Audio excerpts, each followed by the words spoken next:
Hey, welcome to another episode of Highlight Harrison. My name is Patrick Lyons. I'm with Hawk Insurance Agency, as well as board member for Harrison Chamber of Commerce. Today, I'm here with Kim Downey, administrator for the City of Harrison. Kim, thanks for joining us today. Thank you for having me today. Now, this is a new role for Harrison, City Administrator. Can you give us a little insight on what exactly do you do and what's your day-to-day look like? Yeah, so the City Administrator role is really a new idea for the City Council, and I think they were doing some forward thinking when they implemented this position. The idea is to kind of keep projects going between council members when they change over time and when mayors change over time. Kind of just, my role is really basically to streamline the operations of the city and keeping those day-to-day operations going, you know, meeting with the employees, overseeing those projects that they have going, touching base with the directors. The mayor and I have a meeting every week that we touch base to see what he wants to have happen during the week.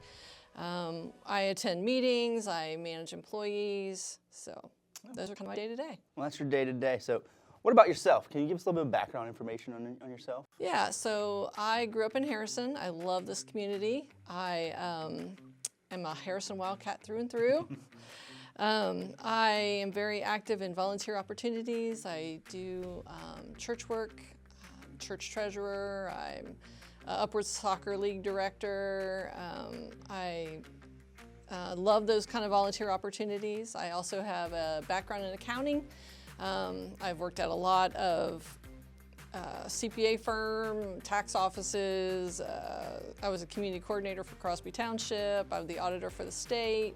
And then eventually I came here. I was given the opportunity to work here in Harrison, in my hometown, and I just love doing it as a finance director, and now on to city administrator. That's great. So it sounds like you really love the community. What's your favorite thing about Harrison? I love the small town feel of Harrison. It's going to grow a little bit, but it still stays community. That sounds great. So now there's a lot of information that gets spread on social media, and everyone hears rumors of what businesses are coming or what developments are going on. Is there anything that you can actually say officially that is coming to Harrison soon? Well, I first would like to say that social media is really not the place to go for the information and the facts. So we have recently launched an information page called The Source on our website, harrisonohio.gov. And it is the most up-to-date factual information, and you also get some cool stories. Currently, I can say there's a moratorium on single-family and multi-unit up to 4-unit development. So while that moratorium is going on, we're working diligently to work on our roads and our water and sewer, as quickly as possible. I think what a lot of people don't understand is some of those road projects are multi-jurisdictional. We have to get Hamilton County, we have to get the township sometimes, either Crosby Township or Harrison Township involved in the road projects, and it just takes a long time. The road projects we have going on right now, Dry Fork Road Bridge, which is going to be shut down beginning in next year, early next year. But that will go from a 2-lane bridge to a 5-lane bridge. It will be a lot nicer. Beyond that is going to be a Dry Fork North, which we're going to try to address between Dry Fork and the roundabout. The roundabout is a Hamilton County project, township project, so we have to sort of work with them to try to figure that out. We've done a lot of road repairs with Circle, Weather Vane, Mackey, and Burke this year. We have lineup for next year. All ready to go. So those are the kinds of things we're trying to address, while that moratorium is going on for building.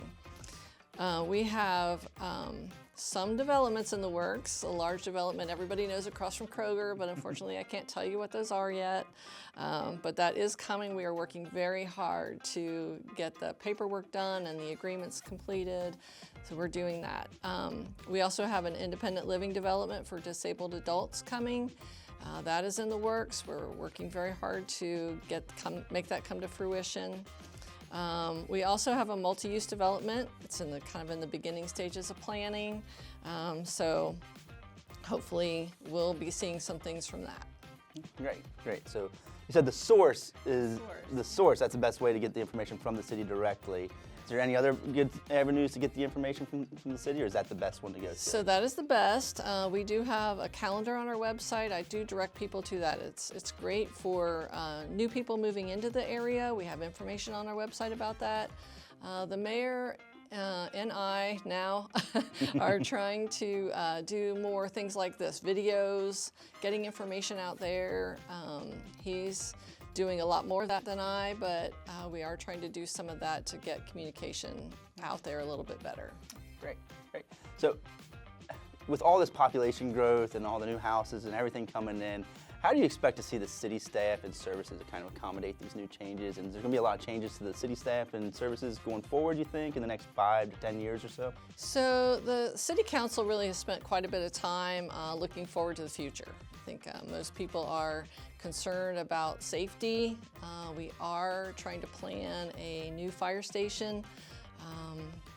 And I'm sure with that will be staffing adjustments to continue to keep our residents safe. And they're also looking for land. So if you know anyone, we're looking for land in the northern part of the community so that we can put a station out there to more effectively serve those residents as well.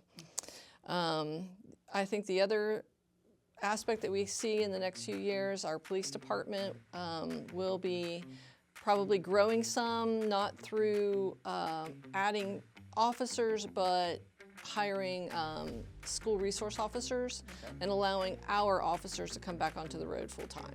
So I think that's going to be a change. I look forward to introducing our staff to the community as we grow. That's great, great. So obviously you know a lot about Harrison. What is something someone would be surprised to learn about Harrison? I think we are very rich in history. Our roots are very important to us. And did you know that the historic district has underground tunnels? I had no idea about that. Yeah, so if you go to Market Street Grill, or you can actually visit our underground tunnels. That's really kind of cool. And it's all throughout the downtown area? Yeah, all underneath the restaurants there on Harrison Avenue. So yeah, so that's kind of cool. And did you know that our river used to be so high that paddle boats used to travel it? I had no idea about any of this. Yeah, so now we have kayaks that come through it all the time, but it used to be paddle boats. Oh wow. Yeah. We are one stop on the Morgan's Raid route from the American Civil War. So that's kind of interesting and fun. We have a lot of travelers that come through that take the whole route of Morgan's Raid, and we are on that stop. Oh, wow. We are, and probably the last thing is that I find very interesting is that we have the largest food distribution business in the area with JTM. You know, that's an awesome thing to have in our little Harrison. Oh yeah, absolutely, absolutely. Well, Kim, I really want to thank you for giving us some of your time and kind of an insight of what's going on with the city of Harrison. We really appreciate it. We also appreciate everyone else out there tuning in to another episode of Highlight Harrison. We'll see you again next time.